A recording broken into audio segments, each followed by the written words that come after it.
বন্ধু-বান্ধৱীসকল অসমৰ লগতে ভাৰতবৰ্ষৰ বিভিন্ন প্ৰান্তৰ পৰা খবৰসমূহ চাই থকাৰ বাবে ধন্যবাদ। অতিমৰ গুৰুত্বপূৰ্ণ বৰ্তমানৰ খবৰ। ৰাম মন্দিৰৰ দৰ্শনক লৈ মুখ্যমন্ত্ৰী হিমন্ত বিশ্ব শৰ্মাৰ বৃহৎ ঘোষণা।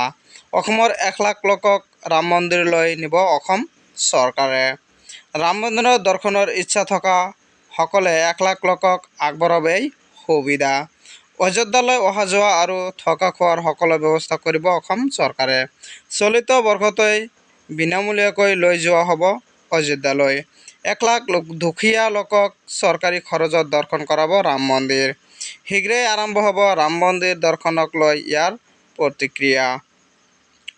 ৰাম মন্দিৰ দৰ্শনৰ পিছতে সংবাদ মাধ্যমক জনালে মুখ্যমন্ত্ৰীয়ে। পৰৱৰ্তী খবৰ। নিৰ্বাচনৰ পিছতে জনতাক পুনৰ ৰামটাঙন উদ্ভিদ সামগ্ৰীত কিমান টকাকৈ বৃদ্ধি হ'ল মূল্য।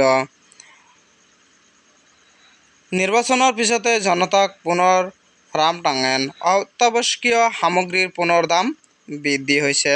মিঠাতেল, দাইল, চাউলৰ দাম বৃদ্ধি। মিঠাতেলৰ দাম প্ৰতি লিটাৰত 15 পৰা 20 টকাকৈ বৃদ্ধি হৈছে। মচুৰ দাইলৰ দাম প্ৰতি কেজিত বৃদ্ধি হৈছে 5 পৰা 10 টকা।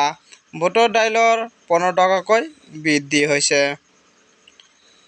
চাউলৰ 26 কিলোৰ বেগত 60 পৰা 100 টকাকৈ পৰ্যন্ত বৃদ্ধি হৈছে। পেট্ৰল ডিজেলৰ লগতে বৃদ্ধি অত্যাৱশ্যকীয় সামগ্ৰীৰ দাম। সামগ্ৰী বজাৰত সাধাৰণ জনতাৰ যাব নোৱাৰা অৱস্থাৰ সৃষ্টি হৈছে। নমস্কাৰ বন্ধু-বান্ধৱীসকল, আপুনি যদি আমাৰ